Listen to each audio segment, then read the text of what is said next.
all those places where you get music and stuff. And you have some shows coming up. Right. We're performing at Ardmore Music Hall July 31st. And also August 2nd, we're performing in York, PA, opening up for Freddie Jackson.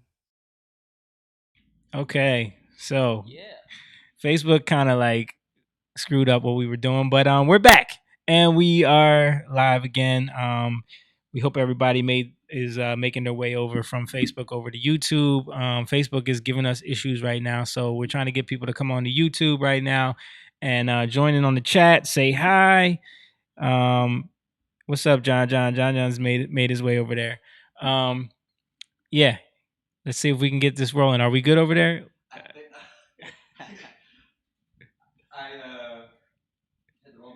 I think so.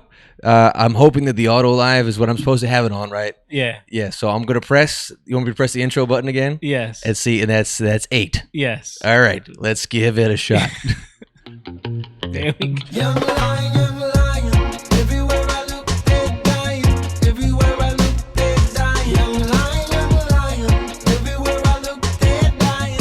Everywhere I look, they're dying. Young lion, won't you get up and start fighting? Everywhere I look, they're hiding.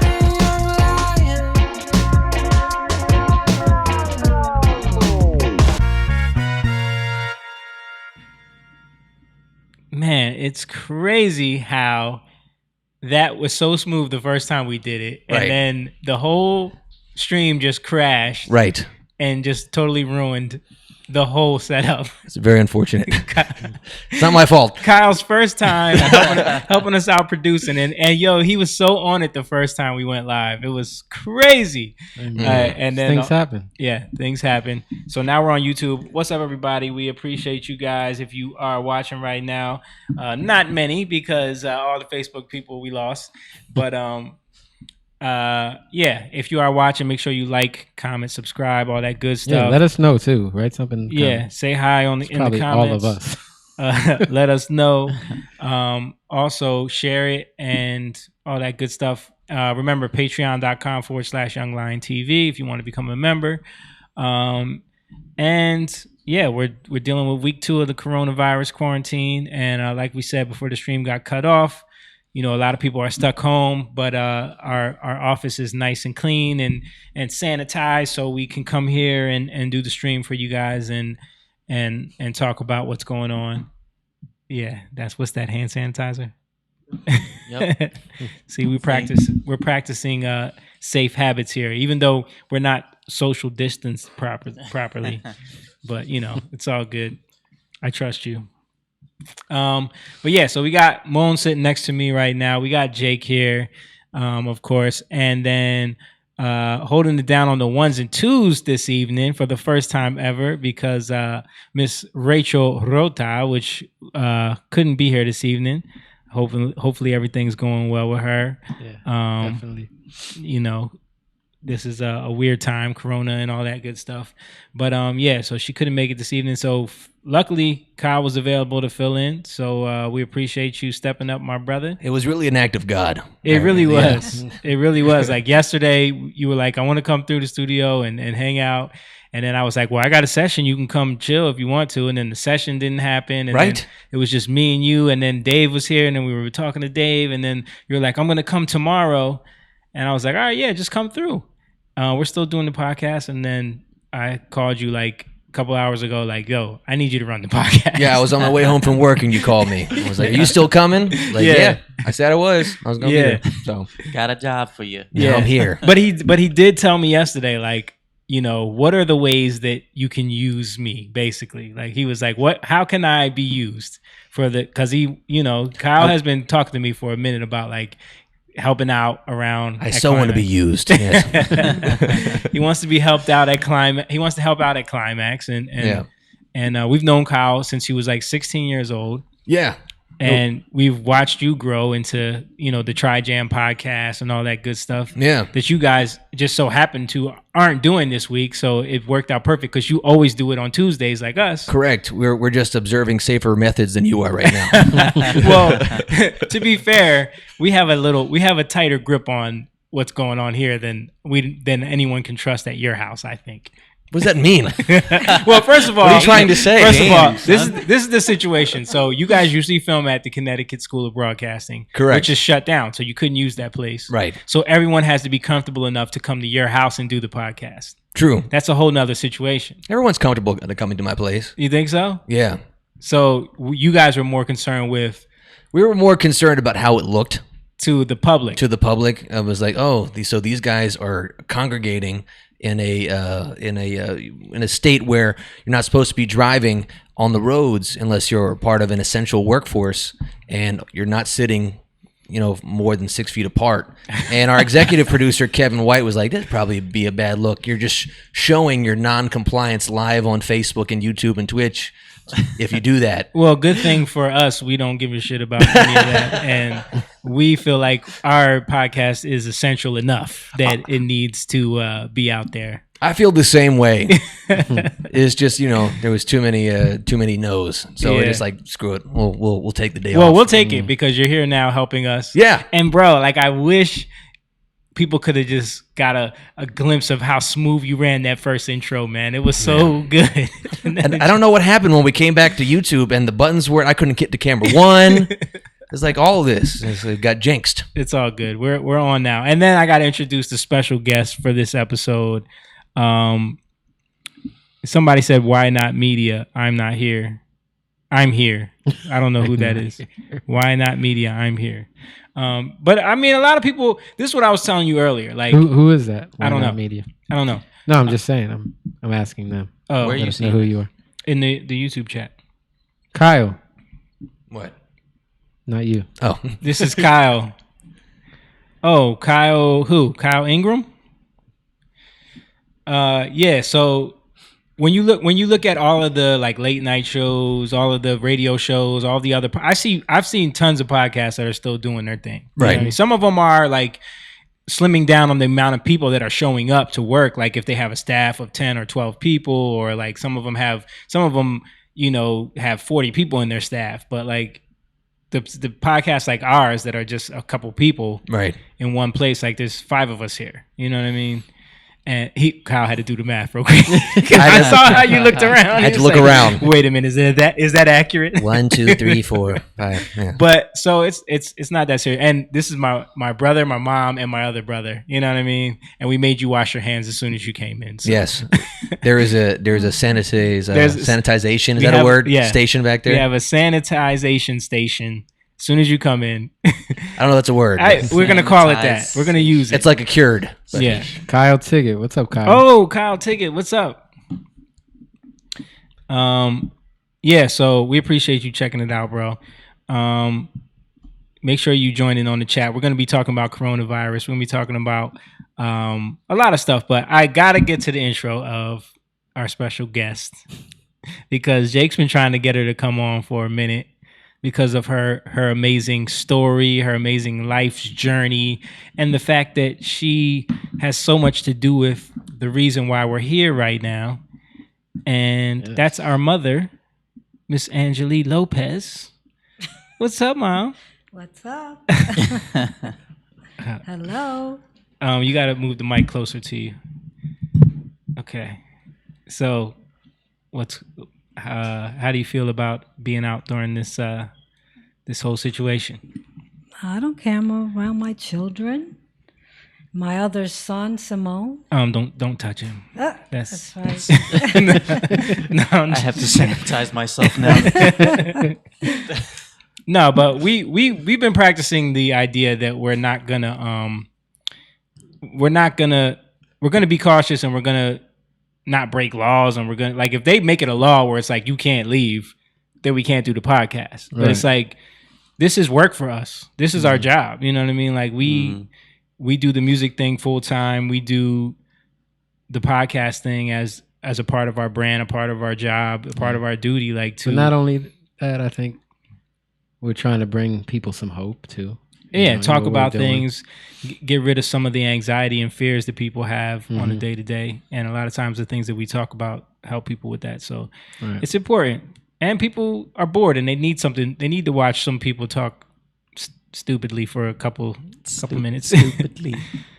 So Kyle said, "This is my multimedia outlet that I have not utilized in years." So we appreciate you utilizing it to watch our stream since Facebook wasn't working. Yeah, man. All right, so Jake, you wanted to have Mom on. Yeah. Let's get into what you wanted to talk to her about. Oh, I gotta. This was your idea, yeah. Okay. Thought we were gonna do it together, brother. But anyway, hi Mom. Hi. How you doing? Good. So yeah, we just want to talk about everything that you've been through in your life. Give people some inspiration for their life, and when you think about it, like all you've been through, like if you could, because we know your story. Yeah. You know, we know what you've been through. We know all the trials and tribulations. But at the same time, what caused you to continue in life and have hope and believe? Before we even get into it. You're taking yourself out of the frame a little bit, Jake. By the way. Okay. Of course, it's God, the Lord. He's the one that helped me get through everything that I've been through. Why do you sound so much more Puerto Rican right now, Mom? More than you ever do. Like it's weird. Just hearing you on the mic, like you. Oh my God! Doesn't she? She sounds the same to me. Really? It's weird. Like hearing you through the microphone in my headphones. Like you sound.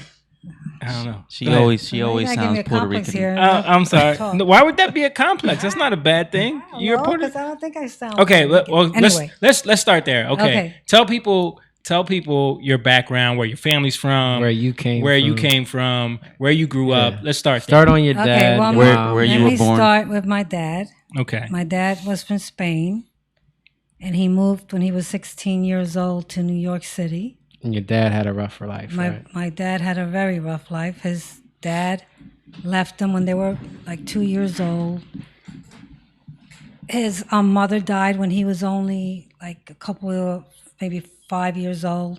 So and that's you and your dad right there, right? Yeah, that's my dad. And your little brother? And my little brother. And my dad went to the States and The picture's ready. he met my mom. My mom is from Puerto Rico.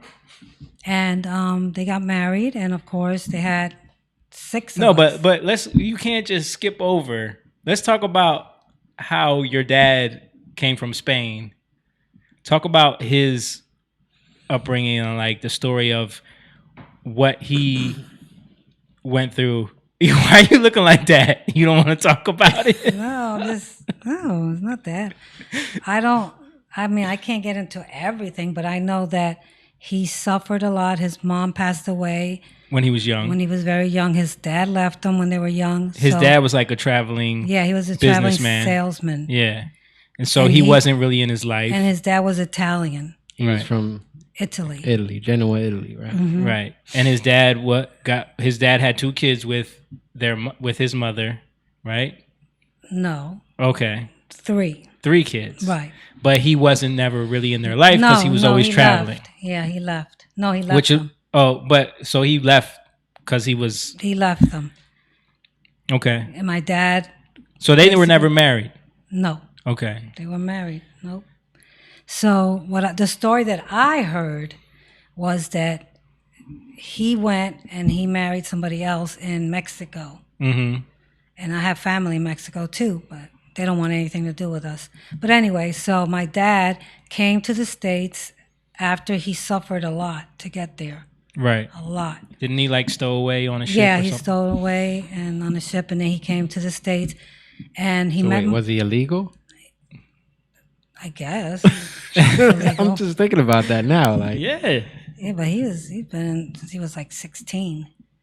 Okay. He died at 95. So, but did he ever get his citizenship? You know what? I don't even know. Really? Never knew. Never. Wow. You don't think of those things until after you hear that Trump. Yeah. I never knew. You never even thought about that. No. So he comes from Spain, but okay. So one of the reasons why he came from Spain was because his mother passed away at an early age. And what did she die from?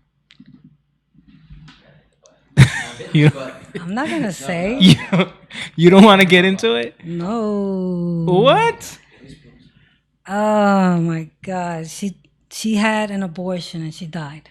during the abortion. But she had the abortion because she found out that his father was coming back to Spain, and she didn't want him to know that he got pregnant. She got pregnant by someone else. Right. So then she thought to herself, I'm going to go get an abortion so that way he doesn't find out that I'm pregnant, and she ended up dying during the abortion. Exactly. So, but the reason why I want to get into this is because it paints the picture of your father's trauma and bitterness that he held towards his father, and like the hurt that he got from his mom, which is why he ended also up growing up without a father. right. So all of that matters. Like you can't I just know, skip past but- that stuff. Growing up without a father and a mother, because No, right. He died and he left. So what is it about that you don't want to talk about? Is it hurtful for It's you, hurtful or you? just to know that she died having an abortion. Yeah, You know but what I mean, but you don't want to mention that. I just didn't feel comfortable mentioning that. Why? Why? Because that's kind of like, first of all, she wasn't married to him. I guess they were having an affair. Right. Then she got pregnant. She had 2 kids, 3, and then she was going to have another one, and then he was coming back. So she tried to get an abortion, and then she passed away. But the thing is, like, so that's where we come from. right. But the thing, like that was actually kind of common back then with these dudes that traveled that were businessmen. Like they used to do that a lot. They would Bob have Marley. Bob Marley's a product of that. They would have families in different countries, and a lot of times they would never see their kids again. You know, so Yeah, it was pretty common. yeah. So it's just I wanted for you to go there because it matters in the realm of your story and where that leads to, as far as like him coming to the States and then stowing away on a ship to come to the States and then settle in New York. And then how did he meet your mom? She went to... Your mom came from Puerto Rico. Right. Yeah. She met him. She told me she went to a restaurant. And he was working at the restaurant, and that's where they met each other. Working It was a as- Mexican restaurant. Working as what? He was a cook there. Oh, okay. Yeah. And that's how they met. So that's where our cooking skills come from. See, we don't even know this. I didn't know he was a cook at a restaurant. Oh my God. Okay, so he was a cook at the restaurant. She met him there, and then did they ever get married? Yeah. Okay, I don't know Yeah, that. they got married. You know, you guys are very vague about things. No, they got married. Okay, so they got married. Did they get married before they had kids, or they got married No, after? before. Okay, so they Yeah. did it traditional. Yeah, they did. So were they legally married? Yeah. Because if they're not a citizen, Well- she was, but Did she come here legally? Yeah. no, dude, she's from Puerto Rico. Oh yeah. No, Puerto Rico is technically. but they got part- married. So how? But when did Puerto Rico Yeah, become? was it? But was it then? Yeah. Huh? When did Puerto Rico become a territory? Like I don't know. 1800s. I don't know. I'm Late terrible. 1800s? I'm terrible with history facts. Why are you shaking your head? You having issues over there, bro? No, I'm cool. I'm just laughing at you guys. Oh, okay. Spanish American War, man. Come on. Spanish America. You're right. But I just thought that included like Spain and I mean Mexico and California and Texas. and No, all that. Spanish American War had to do with Spain and what they held Puerto Rico, Okay. and America defeated them, and that's how they got that territory. Oh, I was all mixed up. I swear that's how we got California and Texas and stuff. No. No. Okay. So I'm all off with the history. Okay. So back to your story. So they meet, they get married, 6 kids, Yeah. right? And 3 boys, 3 girls. You were where? Number 3. Number 3. All the girls are older, right? Right. So it was 3 girls first and then 3 3 boys. boys. And what was you? Where did you grow up? I grew up in Manhattan on, it's called Riverside Drive. And So it's technically like Harlem. Harlem well, area. Harlem was, you can walk to Harlem, but it really was like, It was technically Manhattan. Y'all was the bougie Harlem. Yeah, Y'all well- was a little more bougie Harlem. but to walk to Harlem. Spanish Harlem. No, You were like, all the blacks are in Harlem. We don't go in those parts. we did go there. You did go But there. that's why my father got attacked, mugged. But he Because didn't. your dad's from Spain, so he looks like a white man. Yeah. Well, technically is. He's European. And you guys all looked white. Well, except Ulysses, right? Mm-hmm. So did you guys, like, because back then there was a little Oh my weird God! beef. You couldn't walk. You couldn't go to Harlem back then. You couldn't go to If you were Harlem. white. If you looked white. And Yeah. that was like the 60s, 70s, right? Mm-hmm. So my father my father knew karate, so they tried to mug him. Okay, I got to get into this. How do y'all know your father knew karate? I believed him. He knew he was. So this is something that he told y'all. Yeah. That's probably like y'all story. Well, you got to understand, Our our story story was based off of his- stems from his story. I know.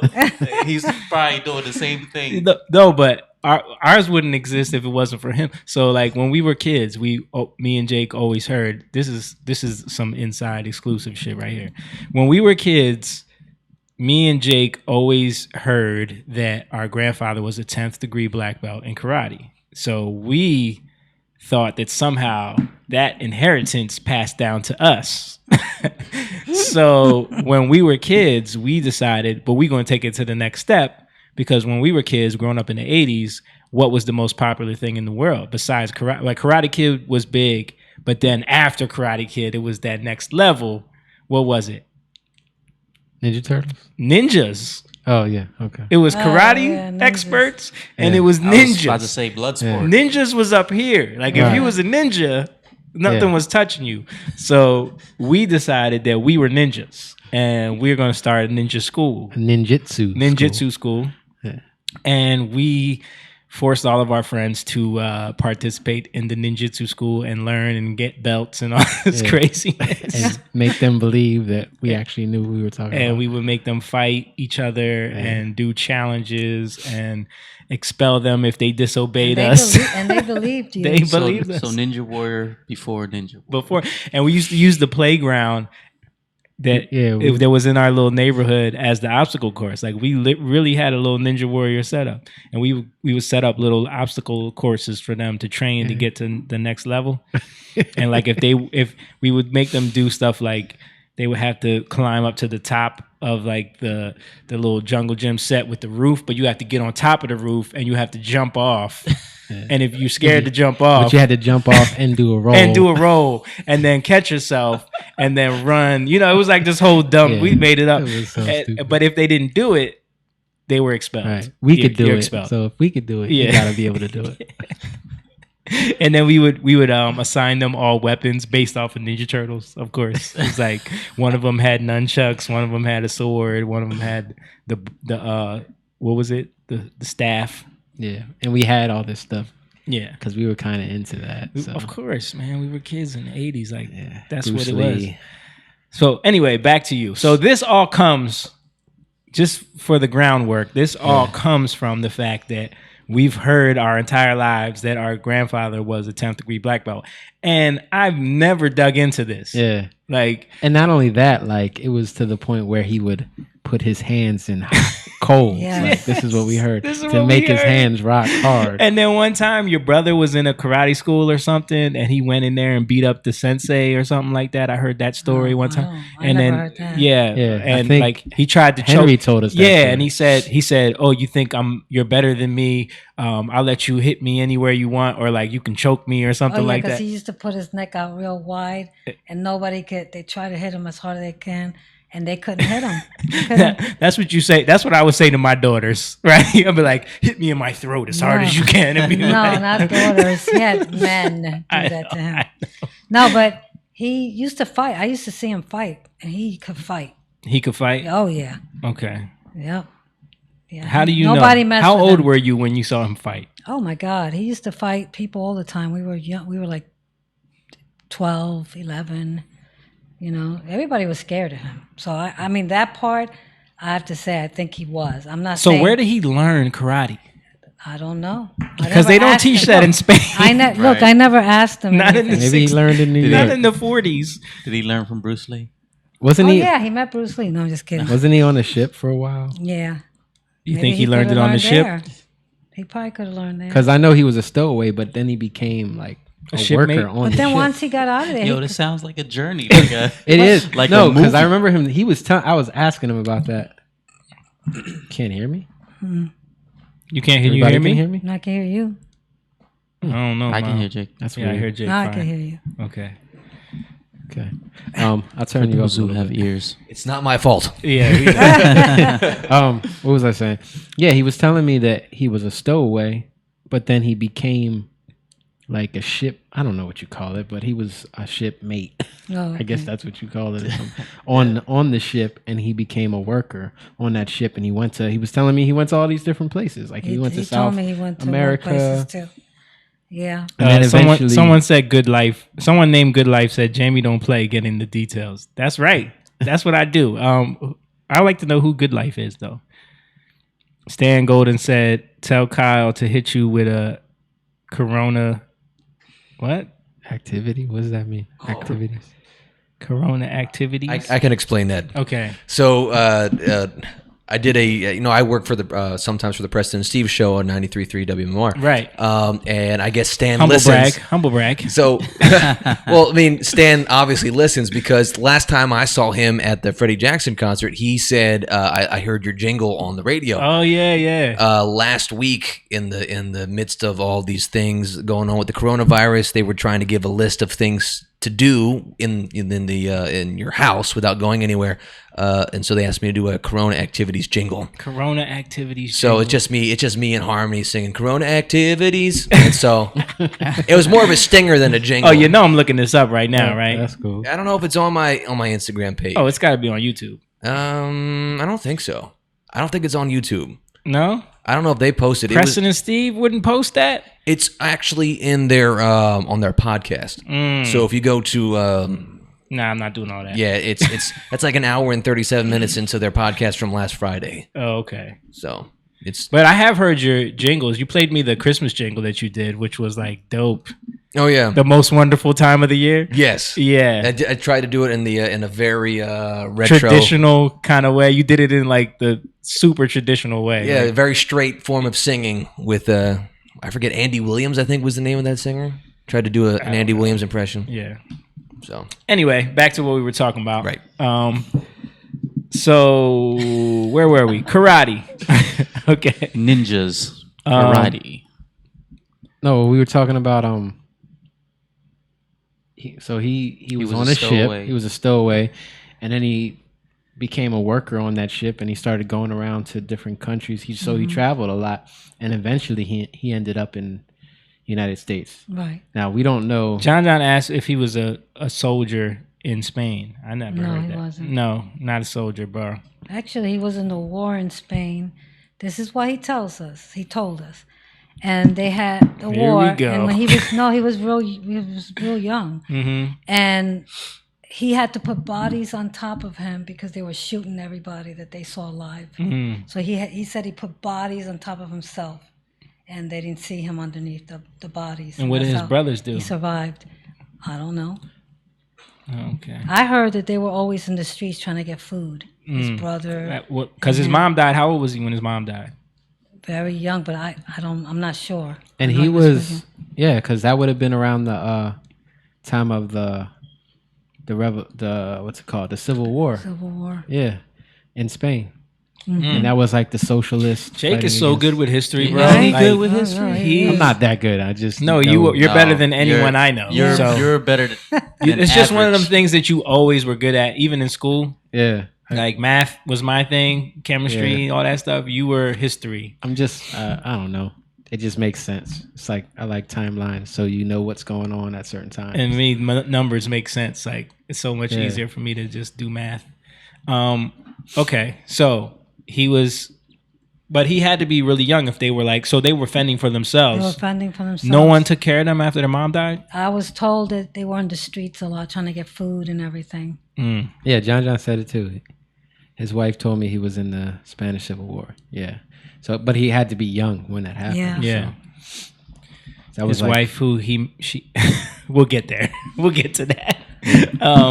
Okay, So let me go back because He definitely. Her dad is gonna take up this whole podcast.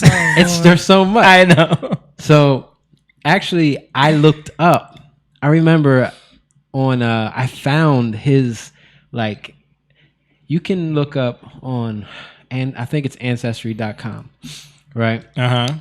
I was signed up for a little bit. It was like some free thing. So You I gave them signed your up. DNA, bro? No. Oh, I'm talking about like you can look up your ancestry, and you can. I found when he actually entered into the country. Oh, for real? It's in like he did it through Ellis Island, Right. and so because it was Antonio. Lopez. No, at that time it was Guillo. Guillo. Yeah, right. Yeah. He changed his yeah, name to Guillo. Lopez. Yeah. Yeah, it was Guillo, and from Spain. It's like showed everything. He so, changed his name to Lopez despite his father. Yeah. right, but it was definitely I found that, Wow. and so he probably was a stowaway, but then he went and he told me he became a worker. So Oh, you sent it to me? My man. I did just in case. Okay. so You could have just played it. I'm pretty sure he It's all came good. into the I got country legally. Oh, okay. He might not have had all his documents, but I mean, at that time, like, how hard would it be to forge stuff? You know what I mean? Right. But it was probably a lot easier to get into the country back then than now. Yeah. So, For sure. Okay, so he gets into the oh, country. that's James. Good life. I figured because I went on there and it looked like a page James would have. James? because of his subscription. My brother-in-law? Yeah. You went to his what is it, like builder stuff and conspiracy theories? Well, first of all, his profile pic is a dresser. So, and then Yo, how come I don't see Thomas? I think you gotta make sure they're up, bro. I don't know, bro. Come on, let's get going. What you got? You gotta get up early, Mom? Well, I got work in the morning. You got a whole story to tell. I don't know. But Yeah, let's I don't not- know. Who cares? Let's not keep it on my dad. Let's go, move on forward. No, we gotta get It's to the interesting, bottom. though. It is interesting. Okay, go ahead. So your dad. Wait, where were we at? Oh, karate. Oh Lord. yeah. Ninjas. Because I just we've heard this and I never kind of understood like where did he learn this? How did it? Was it He possible? didn't tell us all that, but we believed him because I'm telling you, he was a great fighter. Wasn't he in? What didn't he make it in the newspaper for like some fight that happened at a bar where they shot up a bar? No, it wasn't a happened? bar. They used to have a club. It was like downstairs in a basement. No, you don't understand. It's not a club No, like it was a like bar. an underground. Underground. Oh, Like place, gambling. like a gambling right. And they had a underground pool thing. table. Okay, And we used to go down there with him, and we used to shoot pool and all that. okay. Well, what so happened he used was to take his kids to and an it underground was all- gambling Right. facility. yes, Illegal. This Yes. is just and better then, and better. And he gambled all the time. Like this is his life. Like we never saw him. He would gamble unless we went to the club. We called it a club. Right. So then one time, I wasn't there that time. My brother was there. He was young. And some guys came Which in. brother was there? Ulysses. Okay. And Henry, I think. Both of them were there. And some guys came in and they started shooting up everybody. Mm. But my father, believe it or not, took a chair and dodged all the bullets. He survived. I'm serious. like I'm some This is serious. some Matrix. Listen, I'm telling you the truth. Okay. A lot of the people died. Yeah. He survived. He took the thing and he beat up the guy. He put him in the hospital. Mm. They got the guy. But my brother was in the bathroom and the other one was underneath the pool table. So they were able to, survive that. But they went to shoot up everybody to get all the money. It was in the news. Okay. And, I gotta bring up this picture again. See if this, because if this is like, hold on a second, I'll tell you. All right, go ahead. So this guy was some Bruce Lee, Steven Seagal, Kung Fu master. It does like Steven Seagal. The alpha He was that up they there. wore. You know how Steven Seagal is so Yeah, unassuming, yeah. and he'd go in there and break everybody's arms. Yeah. So that's what this guy was doing. Okay. I mean, he used to beat up people that used to look at us. Like if we were walking down the street and a guy said something, He would would run look after them, at y'all like as his daughters. grabbed them out the car, and beat the heck out of them. Wow, That's how you've my seen him father do was. that. Yep, my father was crazy. So you grew up in a chaotic. So that's where Yes. your crazy came from. Me? From when you used to I'm crazy. go crazy on us when we were little. That's because I had to. You had to. That's not because you had to. We were that When terrible you used as to kids. punch their teeth wanna out make- and make them Don't you choke always- on their own blood. Oh Lord, Don't you always talk about how good we were as kids, Mom? you were, but I got to make sure you were good. This is That's the why I other beat you thing. up. Yeah, you beat us. No, I didn't beat you up. You know that. You did beat us up. No, she didn't. Nah. Tell. But All right, thank I'm trying you, to find it. Don't you have a picture of your dad with his shirt off? Yeah, somewhere I want to see if he was like Diesel. he was. Yeah, but Mm. I wanted to say. What did I want to say? Oh, your dad was pretty bad though, right? Like with you guys, was he? First of like, all- would you call him? First of A all, good father figure. my dad was not a good father figure. Yeah. My father was never home. First of all, he was always gambling.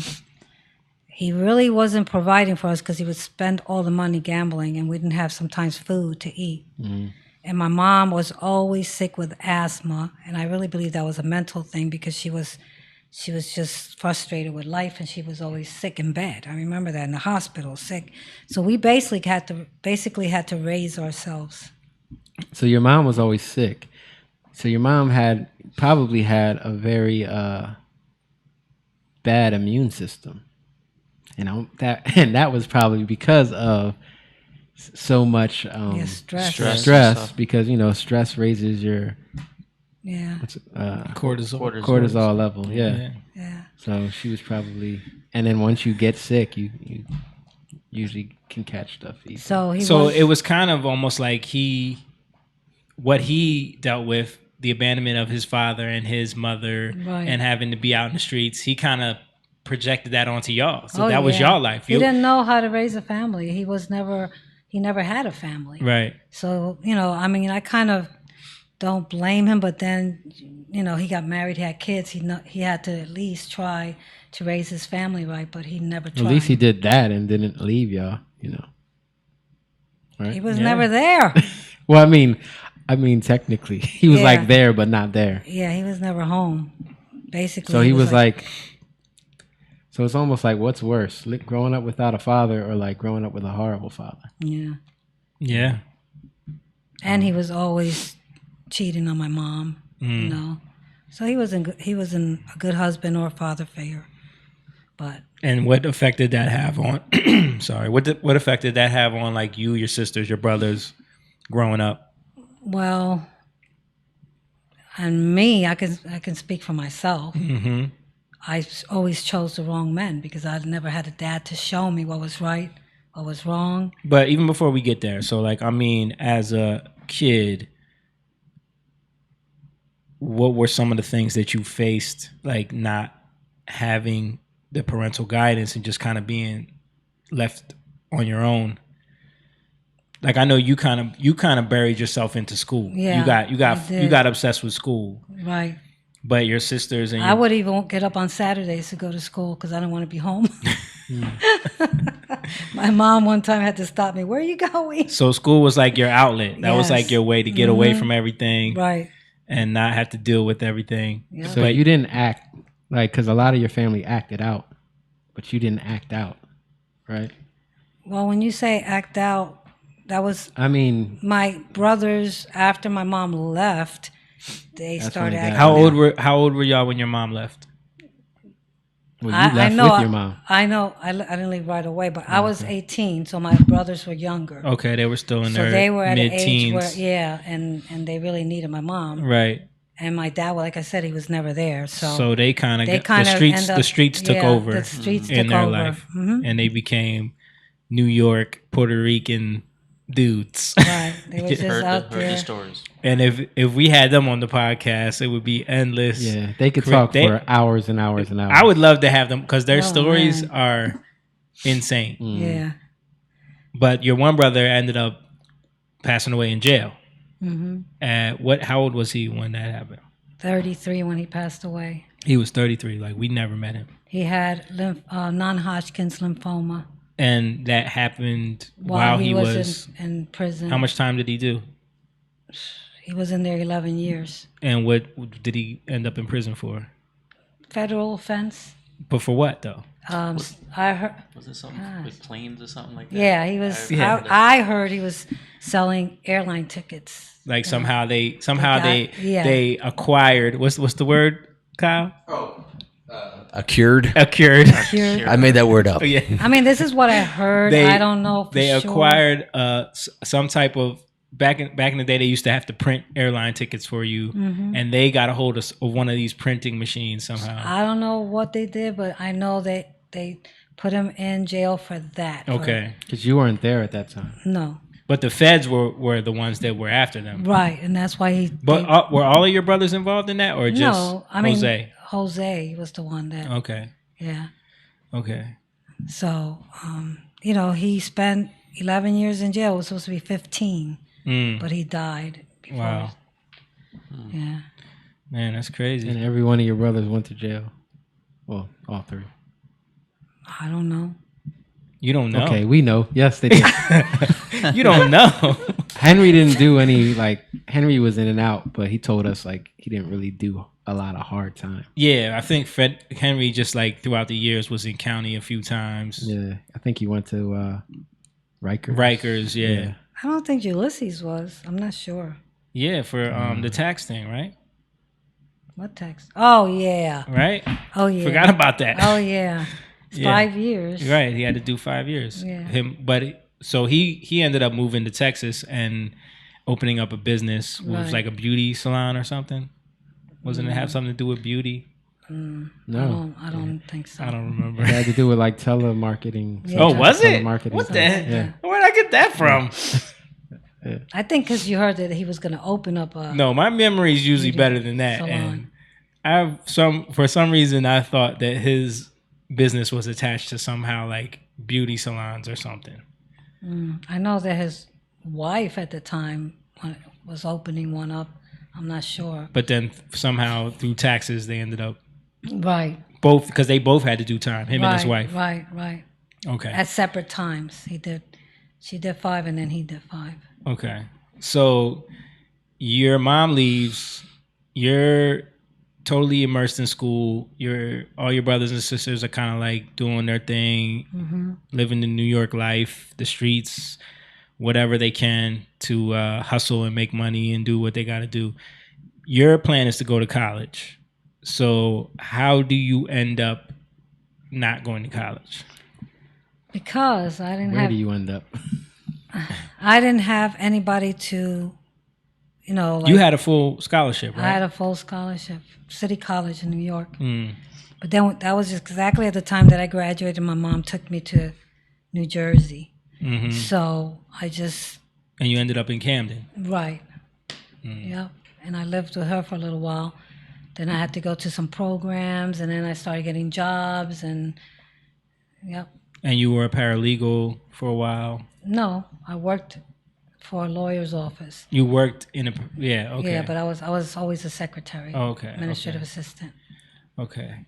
And then you started getting, how did you get into, because you spent a while on the dance scene, you started getting into dancing, disco hustle dancing or Right. whatever. And then you ended up on TV for that. Right. Let me bring up 1 second, Kyle. I'm gonna bring up the picture from my mom and her dancing days. How do you have a picture? That's not. That was a modeling. Dancing queen. That was when I was modeling. You were modeling and dancing. Modeling and dancing. Yeah. But I have pictures of me Yeah, I was looking for it. I couldn't find it. I couldn't find any pictures not of dancing, no. you. Yeah. But I do have some more modeling. But yeah. That's my so- picture on my phone when you call me. It's that picture. Oh, that picture? Yeah. Yeah. So what else you gonna ask? So we're gonna get into it. So Okay. so how did you get into dancing? What? I would just go out every night after work. I would go out with some friends, and then I met this girl that used to dance with Jose. Then they stopped dancing, so he asked me to dance with him. So then you were in the club every night. every single night. You was And went to just work the next disco morning. dancing every night. Yeah, you was every in there night. staying alive. Yeah, and then never drank, just drank water and danced. Really, That was all I did. you love dancing. Yeah. Was it all like disco or was it salsa? No, it was all disco, hustle. Oh, okay. Yeah. Can you show us what a hustle dance looks like? Yeah, because we No. don't know. What? Do the hustle.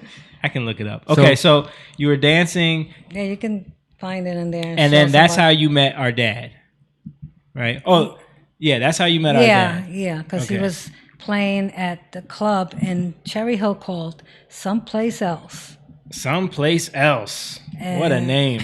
And they were playing a lot of village, was it Village People? They did some Village People too. But anyway, so we met Kyle there. knows about the village people. Shut up. So, We can pull up Kyle's video of doing YMCA. Don't do it. Don't do it. It's- Pull it up. no. I'm not. I gotta take this abuse at Tri-Jam. I don't need it here. I met them in person. You did? Yeah. No. I wasn't actually in the Village People. That's just a joke. Yeah, no, you did it for your army tour though. Which- Air Force. Air Force, my bad. Thank you. My bad. Let me Top- get it What, right. what did you dress as? I was the cowboy, Oh. and they took away And my. it's hilarious. They took away my sleeves. I was really pissed off. Okay, or go to my. I don't want to. All right. Go, no, this isn't you. Oh, I'm okay. showing the hustle dance. You can All bring the right. music up. That's that. Oh. Where's the audio? Oh, my bad. I got That's that's the hustle. Okay. Do, do, do, do, do, do, do, do. So that's what you used to do all the time, right? Better than that. Better than that. Okay. Oh, Okay. oh, Shots fired. This Shots ass. fired. Man, Mom ain't playing no games. That's a music Hey. video. That's professional. We were called the Disco Queen and King from New Jersey and Philadelphia. The because Disco Queen and King. we won all the you dance won the contests. what show did you end up doing? The Merv Griffin show. The Merv Griffith show. They had but it doesn't show. You I looking was it looking up? for it. It was in 1978, and it was "Thank God It's Friday" by Donna Summer. It was named after her song. Wow. There you go. Show a little clip of the Merv Griffith show so you can see how old this was. Damn. Woo! Look at that technology. Y'all was on that show, huh? Hustle dancing Yeah, when Donna Summer was out. when Donna Summer was Yeah, out, and they were playing all her songs. and you guys did the hustle dance on this show. Yeah, because there was a dance contest on the Merv Griffith show, Oh, okay. and New York City won. But And you and a bunch of people from New York were on it, even though you were in New Jersey at the time. no, No, it was. Oh. She just said Philadelphia. She Oh. was Philadelphia, Philly New Jersey. versus Oh, okay. Yeah, New York. yeah. So anyway, but it was fun. But Okay. that was something fun. So you said 1978, That's when we and I was born in 1979. right. Yeah, No, so- 1978 is when I said I was modeling Right. at the time. I was done with the disco stuff. Oh, okay, So that means she met Dad right around that time, and Well, got pregnant right away. Why you got come up with all that crap? Oh my god! Wait, listen, Jake's all about timelines and history, so we just putting it all in perspective. So you met our dad. What year did you meet him? Wait, let me think. Don't try to backtrack it now. I I'm think it was not. I'm trying to 72, think. 73. No. I'm trying to think here. I had him in '79. Oh God! Because you got married while you were pregnant, right? Gosh, What? God, I gotta say everything. What are you scared I of the truth did. for? I was- Don't be Telling your afraid story. of the truth. I'm the not. truth I shall got- set you free. I was 5 months pregnant. Yeah, Okay, when I married him. that's fine. And it was in 1970. Oh God, 79. 79. Yeah, because I had Okay, so now there was a little issue because our dad's black, and like this is why we have questions about our grandfathers, because we never really had a relationship with him, because he kind of wasn't okay with the fact that you married and had a baby with a black dude. Because people don't really understand how like racism in Europe, in Spain, is Italy. It's pretty bad there. So we had a direct connection to that with like never having a relationship with him, just because like I think we probably seen him twice I only remember seeing him twice. It was a little more than that. Maybe you probably remember, but Yeah. my memory serves me. The one time we went to New York and we saw him at their apartment. Yeah. And then the one time I saw him in New Jersey when he came with Gary, and I remember him beating Gary with a hanger, and that's all I remember. It was Gary. Yeah. Gary was. Actually we saw him 2 times in New York, right? And then one, so it's only one extra time. But I think I don't think that has to do with like us being black. I think it had to do with more just not coming to visit, Yeah. right? Like, No, it had to do with a lot of black because he told me to my face. no, I mean like later on. What did he say to your face? I want to know. I never asked. Because this. you weren't even with Dad. Like later on when we went before. Yeah, but we No, were I still, know, but we were still It's little. still half We were still little half blackies that he didn't want to see. He didn't want to be around. Yeah, he always said that. What did he say? I don't want to have nothing to do because they're black.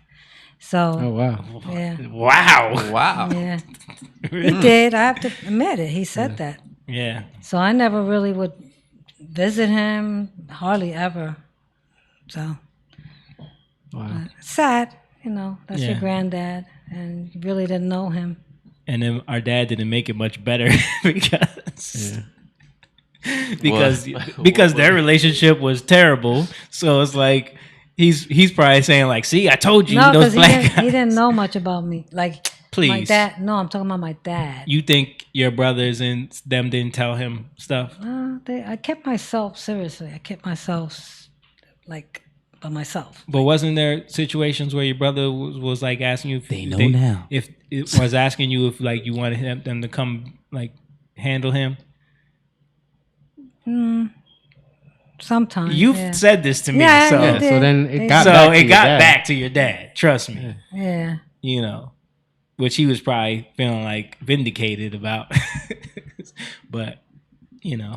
And I think for us too, like me and you, yeah, in terms of family, like it's not because I being married and seeing how my wife's family works, and even like you being Yeah. married, seeing how your wife's family is, like yeah, we didn't have that growing up, like Yeah. a real close knit. yep, I mean, we were close, Yeah. me, you, John, and yeah. but We kind of did on dad's side, and then it kind of yeah, in faded. a way, yeah. but when we then- were younger, when we like were our younger, grandmom, our Yeah. when Aunt June was living with her, and we would see Donnie and Rosalind all the time, like we were close. yeah, on that side. But I mean, mom's side, yeah, except for like the extended family. yeah. You know what I Except mean? for that period where her sister and them ended up living in our house. And we You mean- kind you mean of they- got a little closer. Okay. We kind of got a little closer. You mean they broke into our house? Yo, What? yo, I can't say it. yo. That was when I tell people that story. It's one of the funniest things ever. Just like I just remember, how old were we? 8, 9, 9. Yeah. 8, 9 years old. What the story about how y'all guys came back from vacation and Yes. they were there? So my mom, this is after my mom and my dad divorced. They divorced when we were 5 years old because that was not going anywhere. Volatile relationship. But so my mom is like now out again seeing guys or whatever. And this one guy was trying to impress her and was like, "Oh, I'm going to take you and your kids to Wildwood for the weekend." Which we know what that means now. He trying to get her away for the weekend, and she couldn't get a babysitter, so so he had to bring us along. So it's like being older, you see it. When you're a Right. kid, you're just like, Yeah. Wildwood, yeah. Yeah, You know what I right. mean? Right. You're not thinking like this dude's trying to get my mom on Right. the, you know what I'm saying? But so then we come back from the vacation, and I remember just pulling up, and then there's people living in our house. Yeah. Just like, what? What's going on? And your sister and her husband and her 2 kids, they just moved into our house while we were gone. Because I never really got into this. Like, did they ever talk to you about like what happened? Did they get evicted or like what happened? No, they just wanted to come for vacation. Oh, okay. They- Stop. They You serious? did. I'm serious. Well, that's what they said, right? She had a place. They had a place in New York. So But then- what I'm saying is They like, wanted to, because you know that we had the pool over there and everything. So Yeah. she wanted to come and just have a nice time and go to the pool and everything. Because when she finally left, she went back to the apartment. no, they ended up living in Arborwood, yeah. right up the street. Oh wait a minute, they did. Yeah. Oh, they did. Yeah. But how did she find? How did she? But find, and this is the other thing I want to get, because you what you're saying logically is like they wanted to come for vacation. that's what she said. But so you don't, who doesn't plan that out Yeah. with their, No. you know, and No, say no. like, But they didn't. They didn't. But you leave. didn't know you didn't when you got home from Wildwood, you didn't know they were going to be No, there. no, they broke. no, in. they broke in. into the house. And this is the thing, like, when did you realize they wasn't leaving for vacation? When they enrolled their kids in our school? Is that like, how long did it take before you realize like, okay, maybe they're not leaving? Because Wait, but I think they. I thought she did leave to New York. She did, but Addison didn't. okay, She came back because Addison, her husband, he got a job at a Showboat.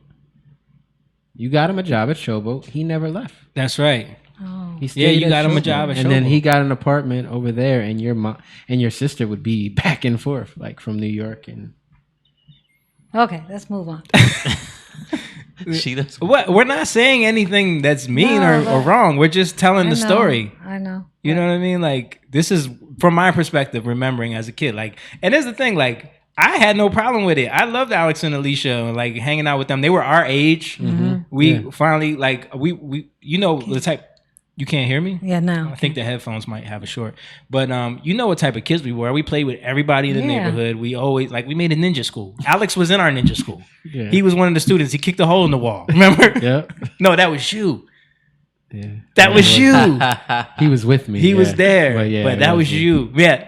So one of the training sessions. And then we put a No, you. One of the training sessions, Jake was doing one of his kung fu moves, and he What the? he kicked the wall and put a big ass hole in the wall, like through the sheetrock and everything. And his decision was, I'm going to At cover your house. Yes, I'm going to cover this In our up room. with a Corvette poster that we had, and it worked for a good 2-3 months before Worked my for a mom. while. Before my mom found that. How did you find out? I think She probably doesn't even no. remember. Alicia was mad at you and she told on you. She probably. That's- You're I'm right. right. You're I right. remember. was that? I remember Yeah. y'all had gotten into a little fight. Yeah, because And we used so- to always get into arguments. Yeah, so she told on you. Yeah. But yeah, like I didn't have a problem with it, but it's just funny looking back on the story now as an adult and being like, yo, they just moved into our house while we were on vacation. It's just the level of like, really? Yeah, yeah, Certain people wouldn't go for that. yeah. But I mean, in your relationship, it was different, right? It was. What do you mean? Mine? It was. I mean, it was like where the boundaries were crossed, and Oh yeah. there was no like, hold up. But And but that was my sister, so I figured, okay, I'll let her stay. I didn't mind it. Yeah. But then, after a while, you're like, Well, okay. of course, anytime you live with someone for that long, it's gonna get stale, especially How when long like they say? oh, 3 wow. months. 3 months. That was it. Why I feel like they started going to our school. But they was only longer than stayed that. 3 months. Really? It was like 6 months. Oh. Yeah. Yeah. Because you started dating John, our little brother's father. Mm-hmm. And I remember when we went to, we got stranded at Ponderosa. Ponderosa. Yeah. I know all these I stories. was about to. I remember it being was the- cold outside. Yeah, mom doesn't want to go into these stories, but Yeah. these are the things that started making it still. It was like little situations that would happen that you were like, wait, because I mean, again, you're bringing that mentality of how y'all grew up, and you were kind of like establishing this life that was separate from that. But a lot of other people were kind of still living that life. Yeah, and we got to kind of go back because, like, okay, that was at post dad, post, Yeah. Us being born. Yeah. But why? What made you start going down a road that was different from your family? Because the way I grew up, I always said to myself, always, when I have kids, I'm not going to be like that. I'm going to be different. I'm going to tell my kids I love them. I never heard I love you in my household from my mom or dad. Because my mom was always sick. I mean, I know she loved us, but, she was always sick. But so I made that decision. I said, when I have kids, I'm going to tell them I love them every day. I'm never going to tell them they're stupid, they're idiots. And I never did that with you guys. Is that how you grew up? Huh? Is well, that my what- dad, he was crazy. Damn. Yeah, but don't you think it had to do a little bit with like getting saved? Oh yeah, of And, course. Like. No, I know, but before Game. I didn't get saved when I decided. Yeah, I know, but you still were searching. And Yeah, I was searching. You got saved at an early age. How old were you? And I know there's a process to that, even like. Oh, to be honest with you, I got saved after. I thought it was after I met your dad, because remember we started going to church. Well, you don't know because you. Yeah, I you weren't thought it born yet. was too Living Waters, right? Right. Yeah. Like I really wasn't saved before that. I grew up Catholic. I Right. did my communion, my confirmation, but And. I was before always that- seeking. But you were seeking, and you even went into doing Buddhism, right? I did Buddhism, and then I also studied a year with the Jehovah's Witness. I remember But that was later on. I'm That was talking about, later. like- Right, but I had that's them coming to our house every week. right. But at first, you were doing Buddhism. Yeah, Before I was born. right. Okay. So, what happened with that situation? Well, I was doing it. I had this thing that I had to pray to. It was like I can't even remember what it looked like. It was like a thing with a scroll on it, and then you had to repeat. And you would do mantras. Yeah, and you would repeat, that Nam-myoho Renge Kyo, whatever. But every time I did it, You know that thing too good. because I did it every day. Say it again. What was it? Nam-myoho Renge Kyo. How did you get into that? Like, You A trying to look friend it of- up, Jamie? A friend of Nam-myoho Renge Kyo. A friend of mine from work, he was into it. And he kept inviting me. So I finally said, okay, I'll go. Because, I was seeking. I wasn't saved then or anything. Right. So I started going, and everybody's so nice, how they are, so nice and everything. But then after a while, when I started praying to that scroll, something in my spirit told me that it was wrong. And I still knew about Jesus. Like I knew there was a Jesus. So I invited. So in your heart, in you my knew heart, I something knew something was not was right. off, and Yes. you knew that there was another truth Right. type thing, Right. Which was Jesus. Right. And as soon as I told him that I'm not going to do this anymore, that I'm going to pray to Jesus, and that's all. That same night when I went to bed, because I lived in an apartment by myself, I went to bed And this is in Camden.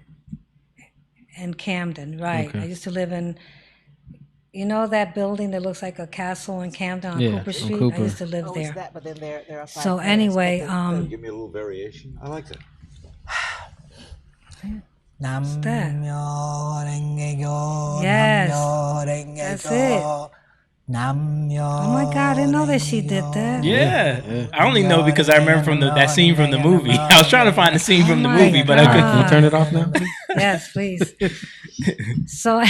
So anyway, that night after I told the guy that I wasn't going to do that anymore, that I was going to pray to Jesus, I went to bed because I was living by myself at that time, and I had a cat, and I went to bed, and all of a sudden I felt this thing come on top of me and start choking me, and I couldn't breathe, and I know that it was demonic. I could feel it.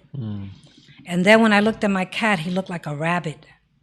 And my mind started acting, you know what I mean? It was like something crazy was trying to get me. But I remember praying, even though I really wasn't like saved, but I was praying. And then all What'd of a sudden you pray? it left me. He just kept saying Jesus, Jesus. So that's all you just... Yeah. So And even at that time, you kind of knew that there was Yeah. something to that. Yeah, I had to have known because why would I say Jesus? Right. And then it just left me, and then everything went back to normal. And I mean, you could have known it from the priest, know what? Jesus, to say Jesus. Well, I mean, No, they're more Mary.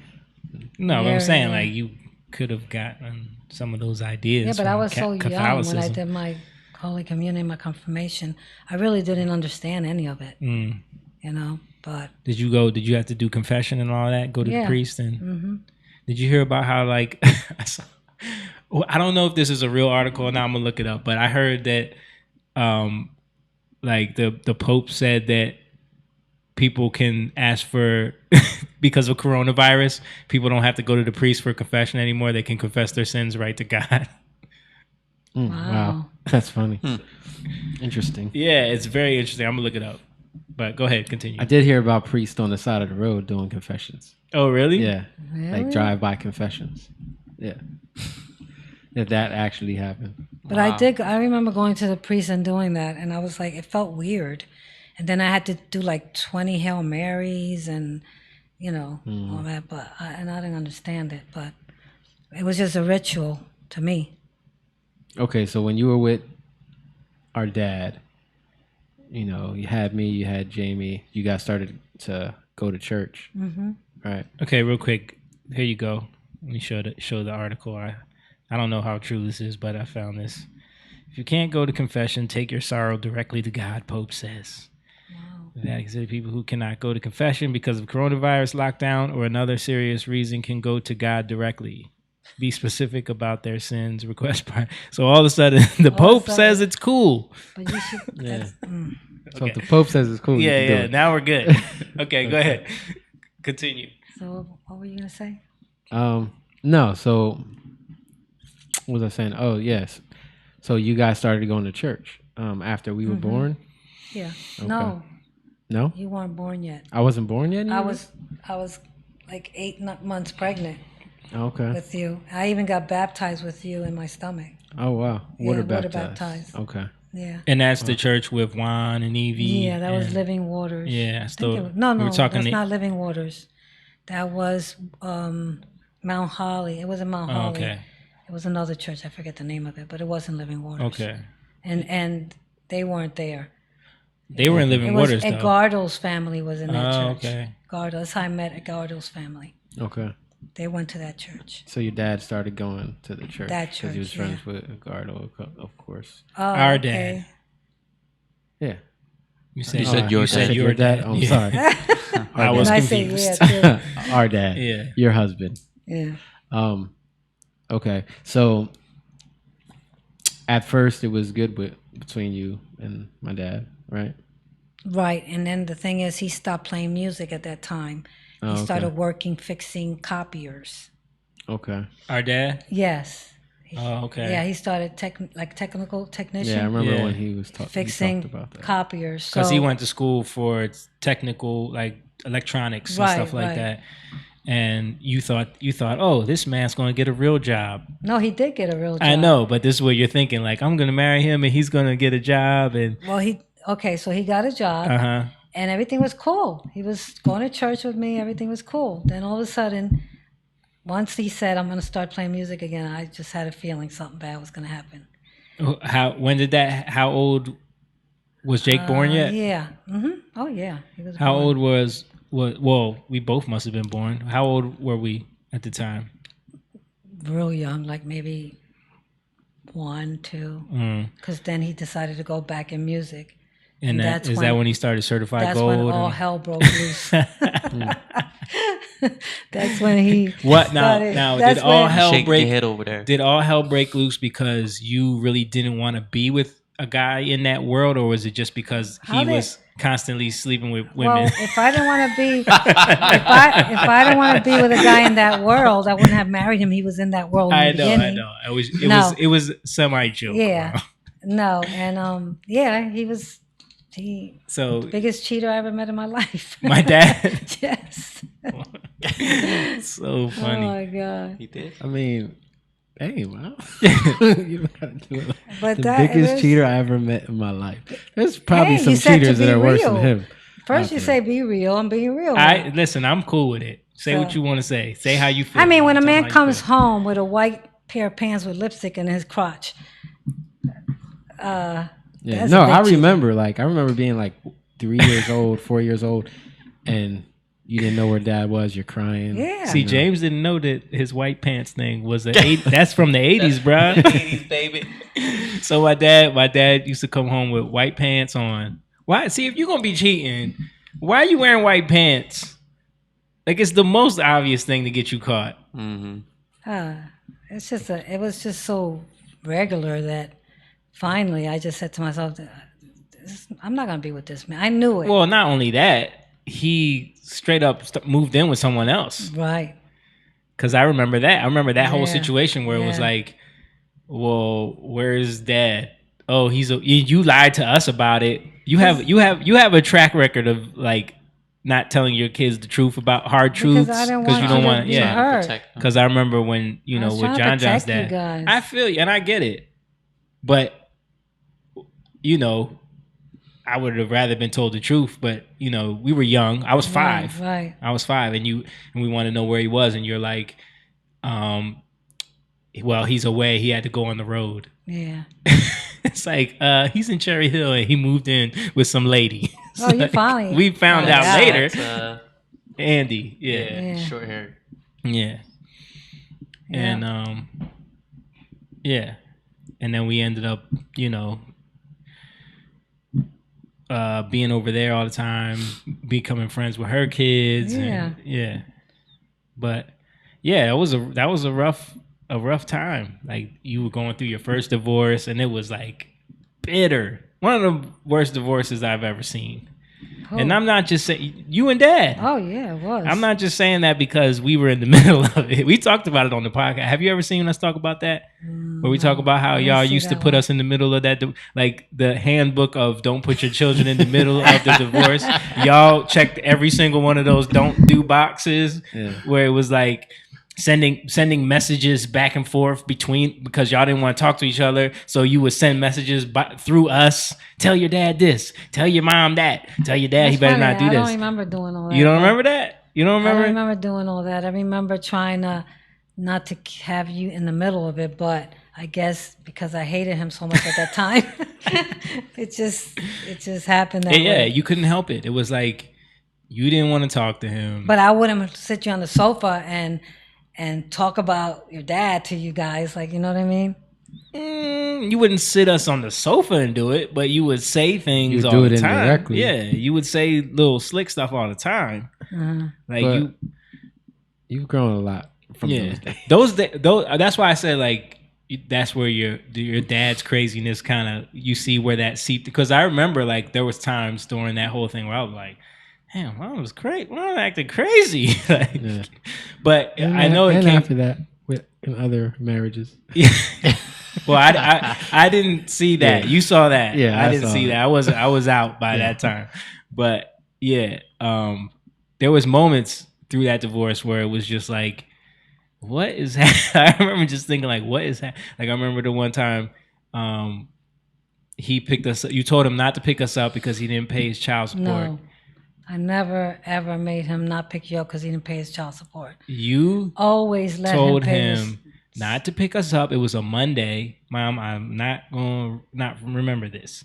You told him you can't see them. You can't pick them up from school because I'm not going to be home. And he wanted to pick us up right after we got out of school on a Monday. Because remember, he used to get every other Monday and every other weekend. But I know that it wasn't for child support because I never made him not pick Well, you up. when he picked us up anyway, because you told him not to, you got mad and called the police and said he kidnapped us.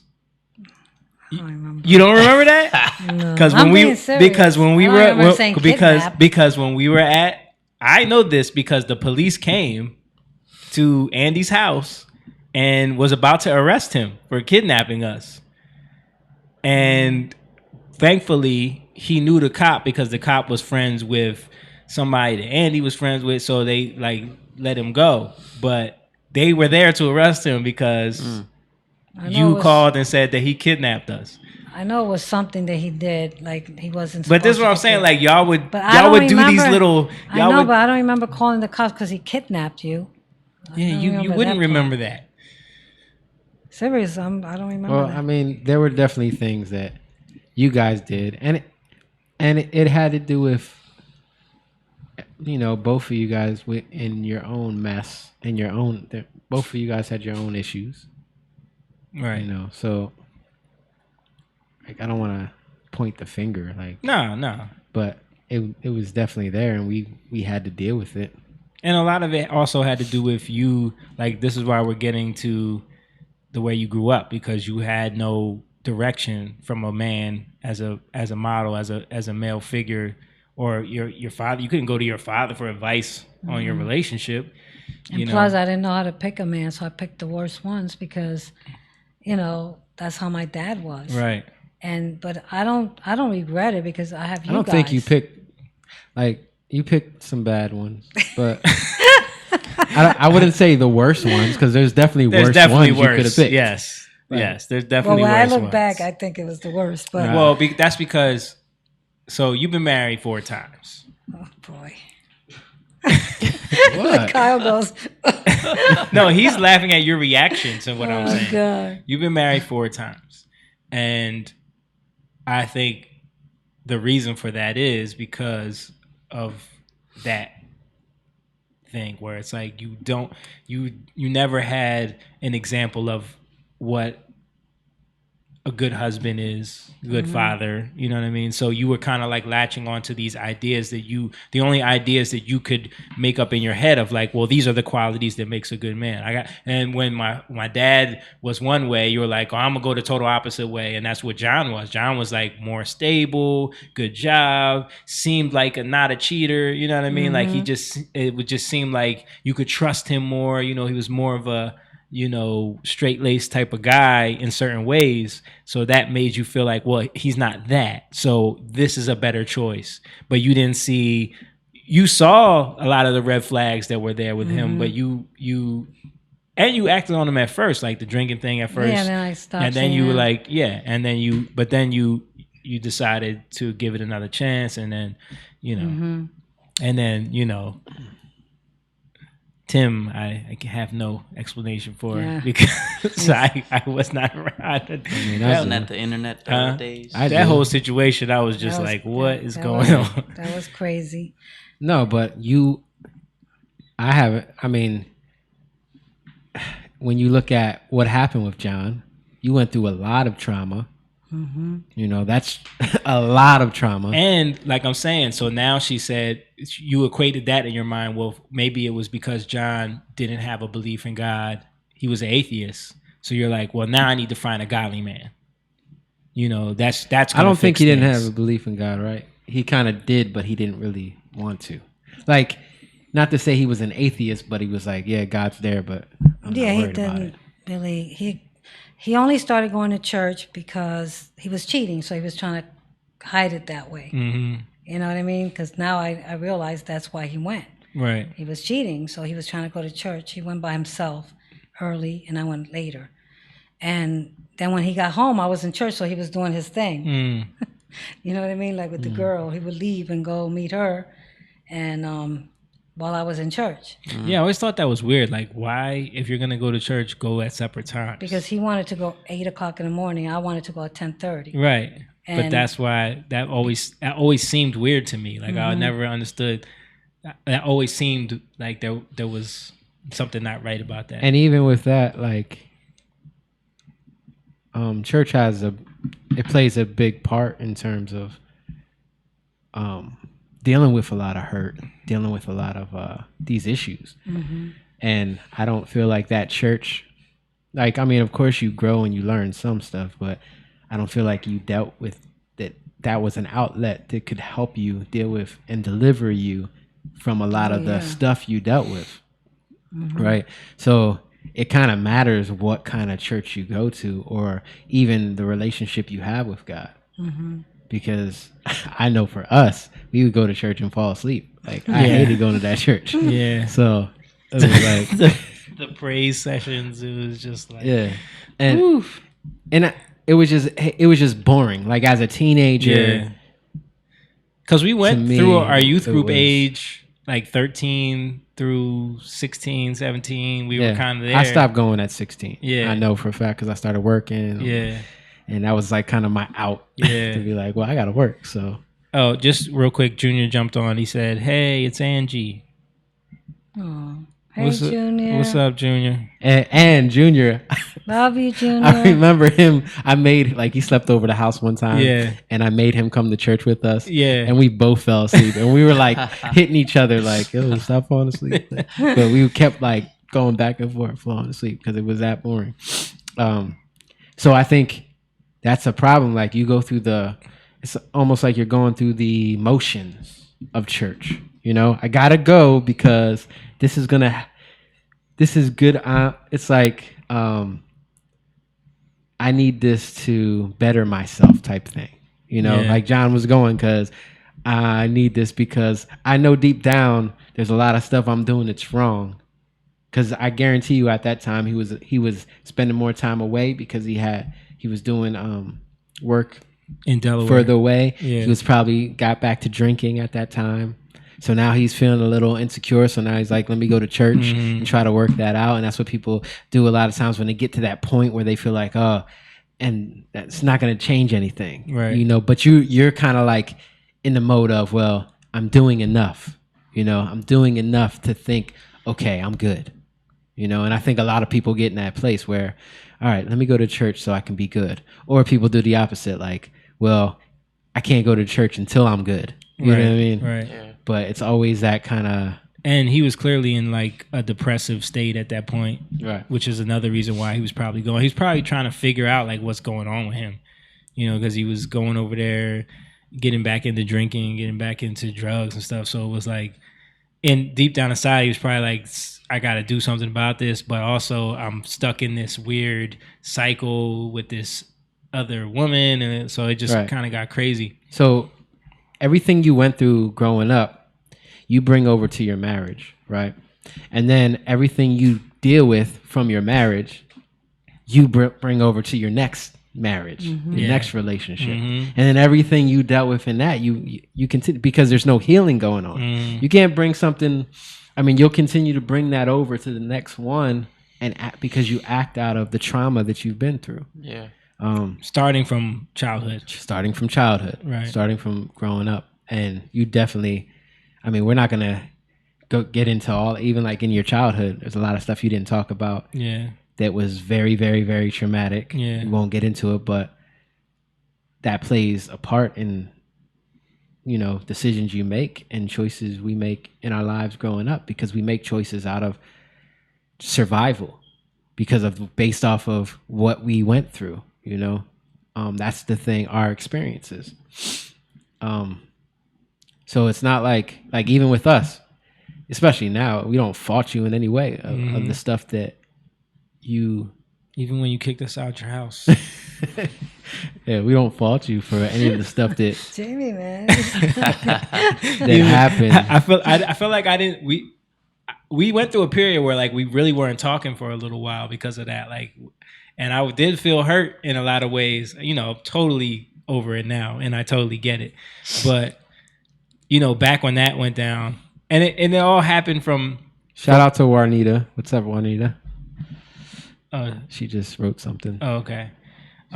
She said, hello, family. This is so deep. It's groundbreaking, and it's giving me insight on my own life. Oh, that's good. I'm glad. That's why we're here. Yeah, because I remember watching that whole situation play out. It just felt like everything was coming to a head finally. Like all of the issues that were in that household stemming from our dad and John and them two hating each other. Like, you know, like he hated him for other reasons besides why you hated him. It was his own, like they both hated each other because my dad hated another man being in the house. And that's more stuff we're dealing with. Right, you know, right. as kids. And he hated him not only because of certain little racial things, but also because my dad's attitude and his bravado and the way he handles things, you know what I mean? To the point where they got into, you know, we talked about this on the podcast before, but like we watched them get into a fist fight at Wawa after our soccer game. You know what I mean? Yeah. And we We were had sitting to in the deal with backseat that. of the car just watching this unfold. So as we kids. gotta go home with the man that was just fighting with our dad. Yeah. Like, Right. that's And then for years lied about our dad giving him the finger. Remember? Yeah. And my dad was like, I never did that. No. No. He lied about giving my dad the finger. Yeah, right, My dad right. was like, he gave me the finger, and that's why I confronted him at Wawa. Right. And he said, I never did that. Yeah. But then later on, he admitted to it much, years later. Yeah, and I saw him do it. So Yeah. it was But it was just like this weird, there was little things when he would come to pick us up. There was always got to be something said. Oh, stay off the grass. Oh, me and my father planted this grass. You know what I mean? Like, I'll never forget that. It's just like this chest puffing thing. It's like, this is my house. I'm letting you live. You know what I mean? So us being kids and having to deal with that. And then finally at the age where we're older now and John wants to assert his authority. And I remember like him and Jake got into it over college and what's going on. And he wasn't seeing eye to eye with you. And then you said something that he didn't like. And then he says he threatened you to beat you up or something. Yeah. And then you told dad about it. And then dad called him and was like, don't you ever threaten my son because you going to deal with me. And then next thing I know, we getting kicked out the house. And I was like, what is going on? Yeah. And it was like the dumbest. Yeah. Like, but it was just all boiling up from all those years. Yeah. And we were always in the middle of it, which was hard. And I would say like you didn't know how to deal with it. You didn't know how, because you didn't have those tools. So it wasn't something like, Mom, what's wrong with you? No, it was more like you didn't have those tools to deal with At that. the time, I felt like that. Yeah. At the time, definitely. I was 19. Definitely. I was 19 Me years too. old. So at the time, I'm like, why would she do that? Like, why would she let him make that? Why would she let him do that to us? Just put us out. At the time, I was hurt. Yeah. So we were both. My dad had a 1-bedroom apartment. We're both like sleeping in the living room. Yeah. You know what I mean? But I'm sorry. what were you about to say? No, I just talking about John. I remember just being at my house and mowing the lawn or whatever like that. He would ride by. He would say slick stuff like, "I wish the boys would do stuff like this." You know what I mean? For real? So yeah, he used to say stuff like that all the time. used to mow But who was mowing the lawn? We were. So we just wanted to talk crap. You know what I mean? So I knew there was like tension. Like that's your relationship with your stepdad was totally different than our relationship with our stepdad. And even with John, like he wasn't a horrible person. No. Like let's and in make his that own clear. weird way, he loved us. Yeah. And he tried to take care of us in his own way. Yeah. But there was just he had a lot of issues going up, obviously, because of Right. what happened, which we haven't even gotten to yet. But he had a lot of issues too, getting up and growing up, and there was some there was racism, not underlying. It was kind of, some of it was blatant, but there was some racism there too that he internally was dealing with. Mm-hmm. So And it's funny because his mother wasn't racist. I know. She was the nicest woman. right. I mean, I don't think he was like out and out wanting to be racist. It's just like It was more of prejudice. Yeah, It was more of a prejudice towards his culturally and dealing with blacks in his past and Hispanics. Yeah, yeah. And you had the mixture of both going on. Yeah. My mom had him fooled when she met him. He was like, "Oh, this pretty white lady, I'm going to marry her." And then my mom showed up with her 2 mixed kids. He said, "What the hell? What is going on? Where are I you? didn't sign up for this." He could have backed out. It was too late. He broke it. He bought it. He broke it. He bought it. Oh my God. Because He goes like this. again, got you pregnant, and then y'all got Lord married. Jesus. But That's what happened with me and Juanita. That's why I tapped him. but not only That's what happened to you too. not only with, Hey, that ain't what happened to me. Let's be clear on that one. Okay, He wasn't married. what? She got pregnant. but we was going to though. Still the same thing. Same thing. Anyway, so what was I gonna say? Oh yeah, so we had John at that time too. So it wasn't just me and Jamie. Yeah. It was John, and he was kind of seeing this stuff too, but he was a little younger, so he didn't really understand a lot of it. But of course, you're still gonna deal with it.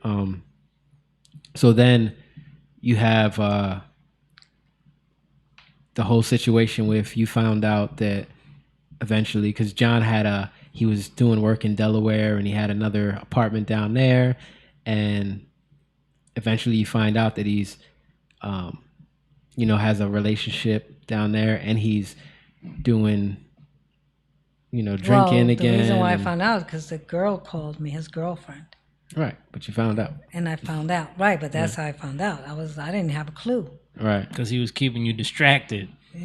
It was like keeping you busy out. But see, this is another thing. It's like you had this life where it's like he was able to provide you with, like, he was the opposite of our dad. Our dad was like struggling musician, didn't want to pay his child support, never could pay bills. Like John was the opposite. He had a good job. He got you into a good house, a good neighborhood, put a pool in your backyard, and it's like you could quit your job and not have to work. Yeah. You were a stay-at-home mom. Right. Right. So it was like this total opposite life that you felt like, okay, now I'm elevated, but all of the other issues kind of don't get addressed because you're being distracted by all those other things that you feel like are compensating for the mistakes that you made. Right. So, and that has a lot to do with like how you would feel like you had to control everything. You know what I mean? Like that was something that was hard for you. Like even right now, it's hard to talk about this stuff because it's hard to let go of feeling like you have control when you don't. She can't control what we say. Right. She's sitting right here. That's why she's like, because my mom is not so quaint. She's getting tensed up, boy. But this is good for her. This is good for you. This is therapeutic for you. That was the chair, Kyle. Okay. Yeah. This is something that if you're gonna, you have to be vulnerable in front of people, because that's how they really get to know who you are. And we love you so much because we know who you really are. But that doesn't change the fact of what you had to deal with the stuff or you stay the same. And we all have to deal with the stuff. And the bottom line is like, we don't even know a lot of times the stuff that we got to deal with. And I think again, going back to that, like you were going to church for all these years, but then you weren't really, there was no development. There was no growth. Because there was no relationship. There was a religionship. Right, a religionship. A religion. I just made that up. Yeah, but we all know you just made that up. Yeah. But there was no relationship, and you had a pastor telling you things, and you're like, but you're not really. He was kind of like a buffer in a way, like for you going deeper with God, right? So. That's how you can then get in a relationship with somebody else after John, who's so-called seems like a Christian, which wasn't John, but yet you don't see the difference because you have no discernment because you don't have a good relationship, right? So, but then going back, what happened with John? What ended up happening? He committed suicide. Right. So, which goes back to him going to church. So he felt like, obviously he wasn't just going to church just to show you that or to distract you. I think he was going to church because he felt like I have to do something, to deal with the insecurity that I feel. And then that started to culminate once you found out, and then you guys were separated, and he was not just drinking, he was doing drugs, right. And the relationship between him and our youngest brother John started to wean or strain, I should say. And then I was like, wean. Yeah. Strain. Wean. Yeah. So, but then he ended up committing suicide. Wayne. Yeah, that was the word. Wayne. Yeah. I didn't want to say it, but yeah. Hey, we make mistakes. So that's the issue. So then he, that's a bomb because you were still married to him. No, you guys got a divorce. We were divorced. Oh, so you were just That's right. That's what. So you were just. That's That's why, what happened. right? Yeah. And then that's why the separation came with her and his family, because then they blamed the whole situation on the fact that she divorced him as like the reason, you know what I Right. mean? And then it put that put like a wedge between you and John, because now he's like being put in the middle. It was a mess. Yeah. I just want to say Juanita said, "Love you, Mom. You was my mom when mine was on vacation. LOL. I appreciate your story." Oh, thank you, Juanita. Yeah. So, and I'm going through all this because there's so much here, Right. and there's a reason why these things happen. There's a reason why we go through relationships. Like, you've been through 4 marriages. There's a reason why, and there's no shame in that. Right. You know what I mean? And you got to know. I know you there's no get shame in that. like Embarrassed. embarrassed by that, but you shouldn't. Well, because sometimes you think 4 marriages, anybody's going to say, what's wrong with her? Right. You know what I mean? Right. Yeah, but if you care about that, No, I know. I don't care anymore. But I'm saying that's do what I was kinda worried care, about Mom. before. Right. No. a little bit, because if we're talking about it and you're Because as soon as I said, because you've been married 4 times, you're like, oh God. so you do kind of care a little bit, which is fine because there's still some fear there. But that's why you when you talk about it, Right. and you let it out, that's how you break that fear. Like, it's kind of like singing. Like, if you want to sing, but yet you won't put yourself out there. Like, Right. and the first time, the second time, there's fear there. Mhm. Your voice is going to be a little shaky. The more you do it, the more you're vulnerable, the more it becomes second nature. Right.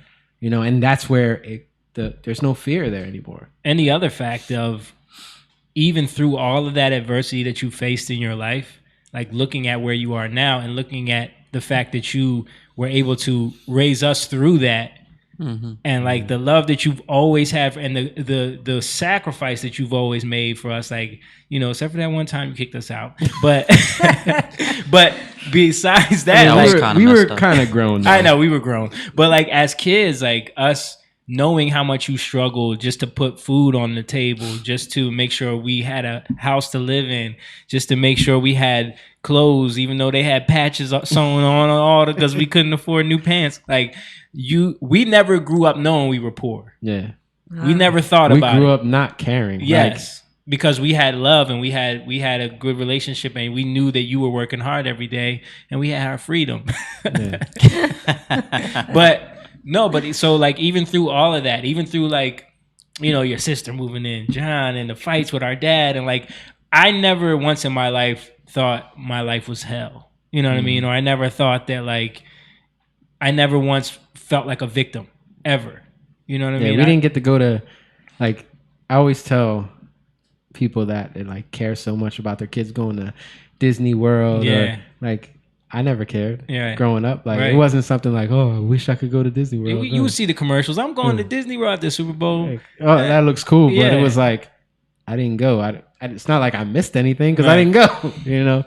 So I don't think we feel insecure a lot of times, like we got to do all these things for our kids, when really, no, kids, they see, they see and they appreciate your effort in trying. It might take till you grow up to see it, but kids definitely And it's see funny it. because once you have your own kids, then you start to see how much work Yeah. it is to raise kids, and how much you have to do, Mm-hmm. especially when you're a single parent, Right. Yeah. and trying to work and everything. But I look back and I look at everything as, when you are raised a certain way, and it's sad, your mind is not right. You're doing things according to how you think it should be because of how you were raised. Mm-hmm. And I picked the wrong man because I had the wrong father. Not the wrong father, but Right. he was not a good father. And so I ended up picking men that were like him, cheaters, just not right for me. Right. So because I chose that, I had to suffer the consequences for my actions.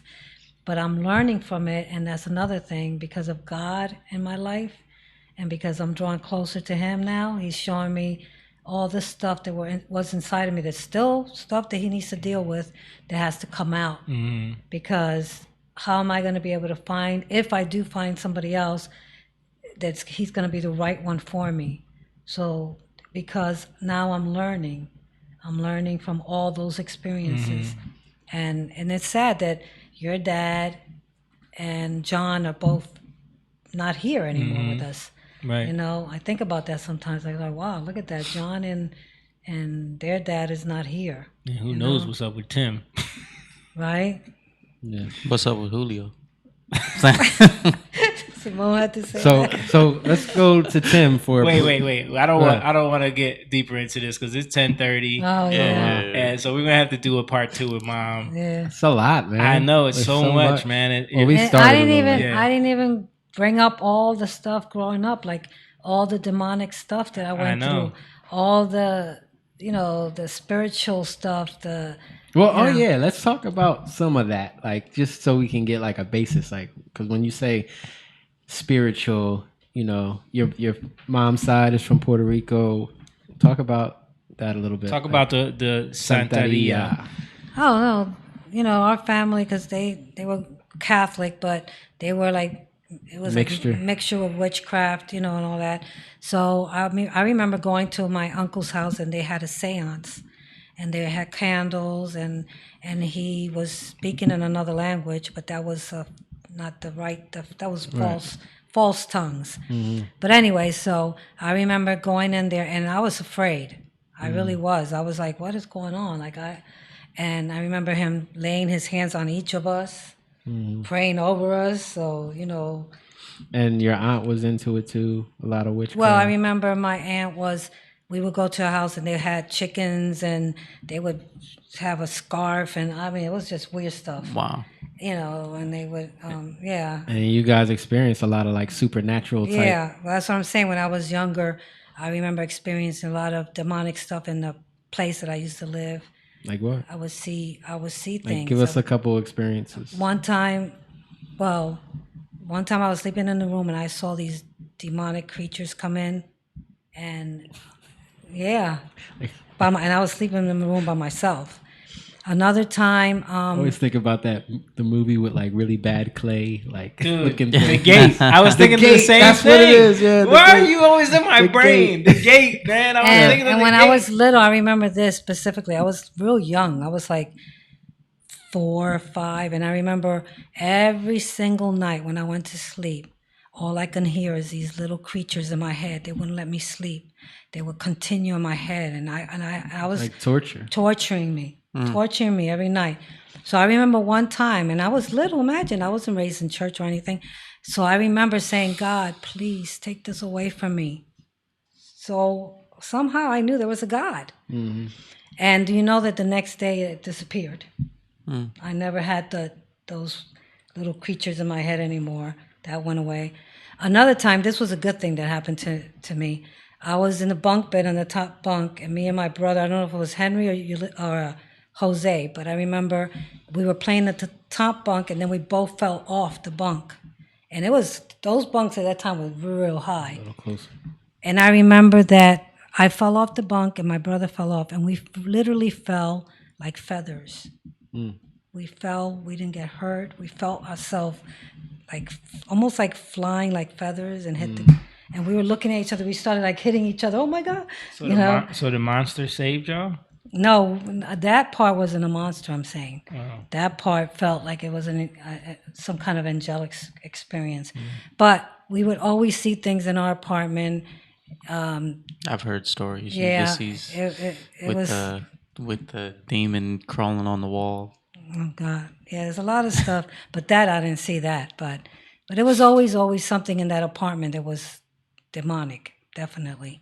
And I grew up in that apartment till 18 years old when I left. So not only were you guys like traumatized physically or traumatized spiritually, which is kind of crazy. Oh, I remember that. Yeah, I gotta show this scene.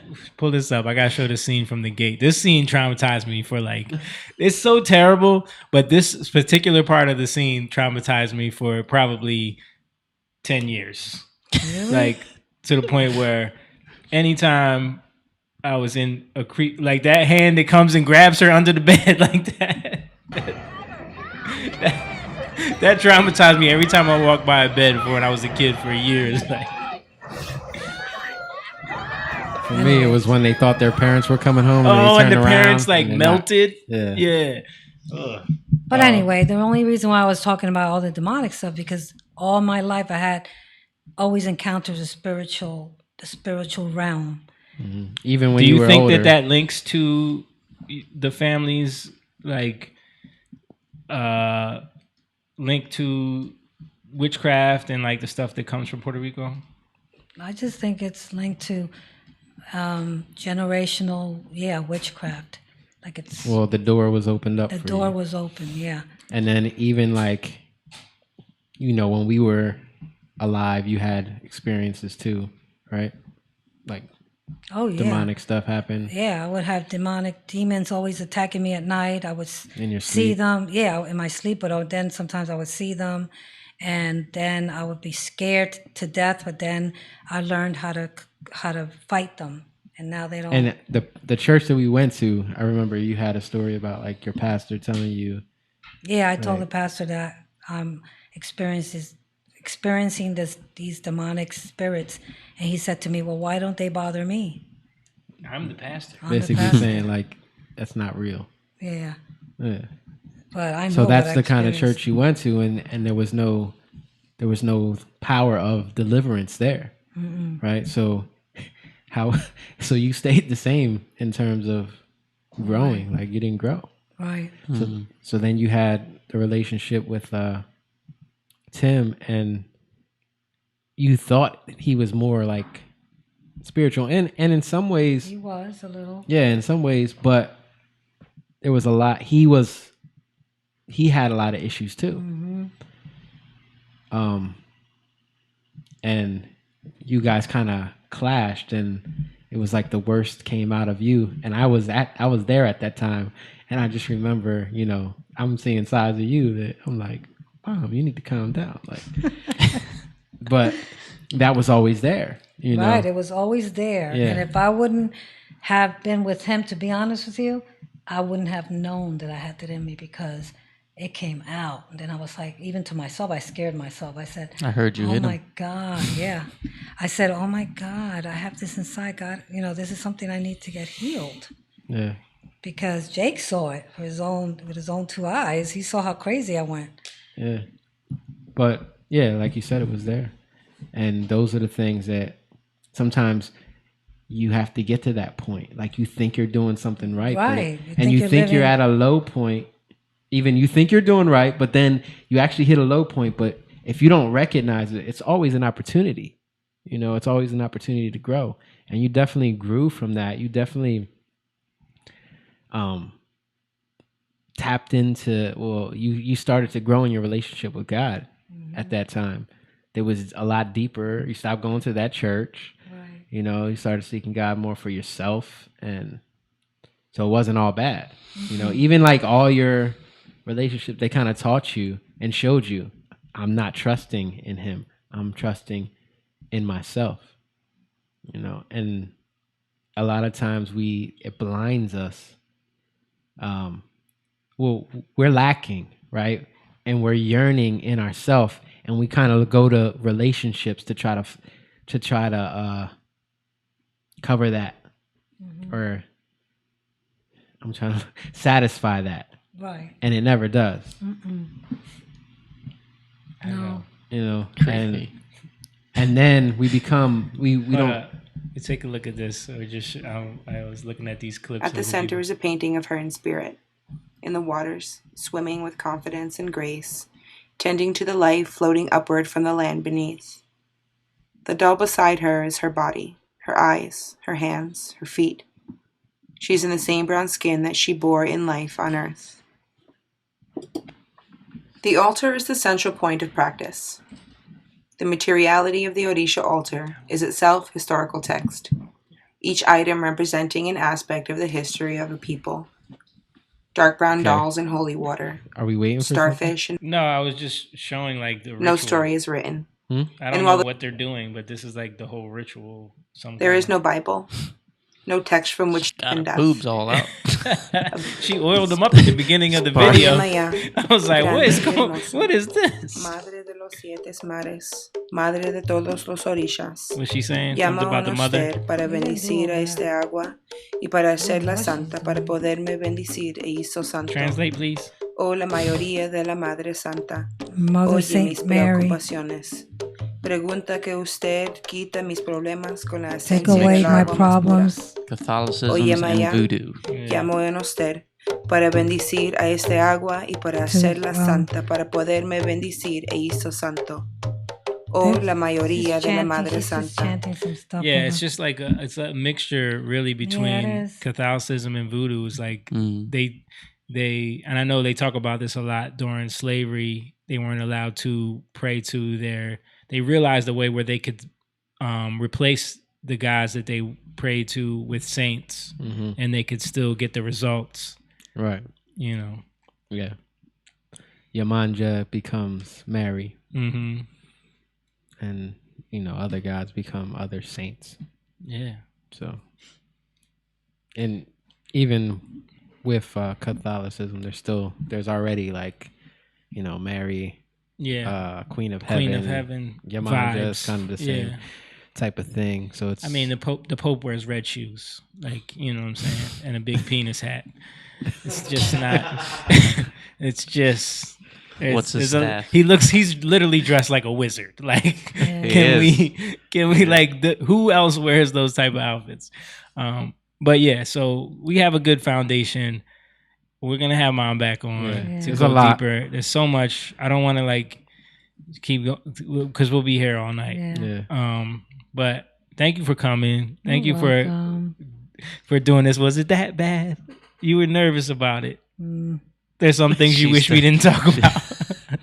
She's still like it didn't go up on Facebook. So. Yeah, at least your family is not on YouTube, so it's meant to be. Yeah, I think God did that on purpose. We got another time. Oh, it would be uploaded. Yeah.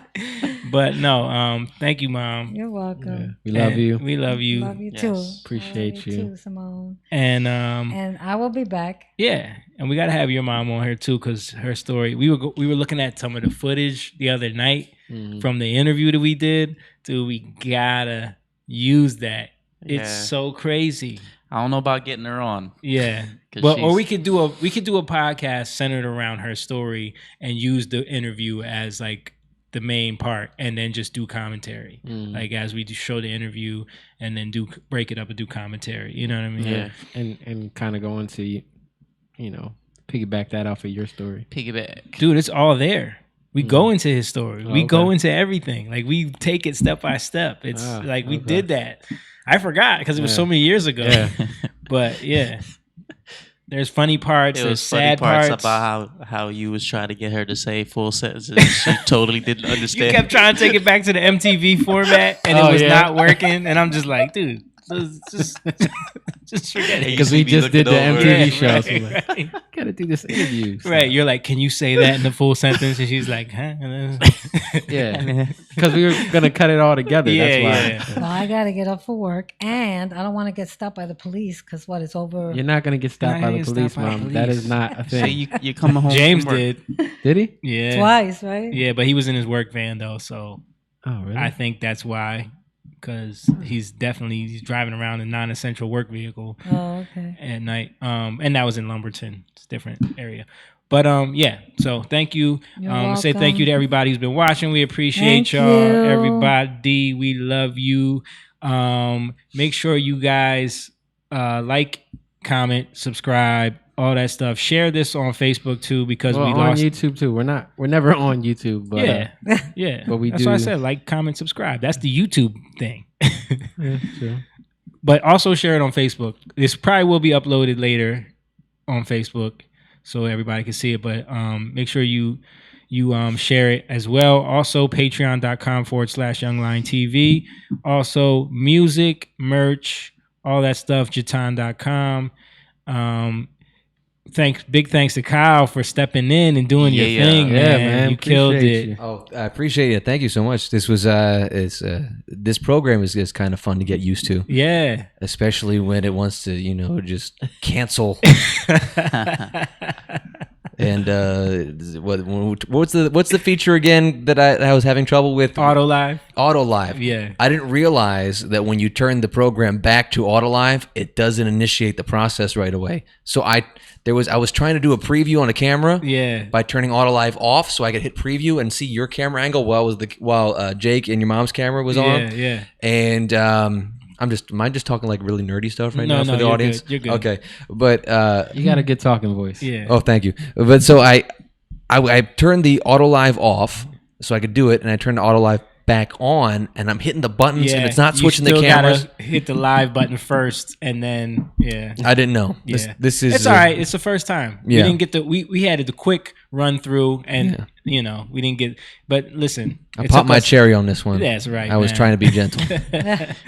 Well, we appreciate we have a it, lady man. here. We appreciate it. I'm sorry. This will probably be the only time we get to do this because your podcast is the same night as ours. Yeah, well, at least for I'll be off for the next couple of weeks. That's true. So That's true. we're trying to exercise good judgment. Yeah. We're not. But thank you, man, and No problem. Thanks to everybody once again. We hope you have a good week. Everybody, stay safe. Keep yourself sanitized, and we'll see you next week. Bye. Young lion, go live, yeah. Young lion, you rich, yeah. This kingdom has room.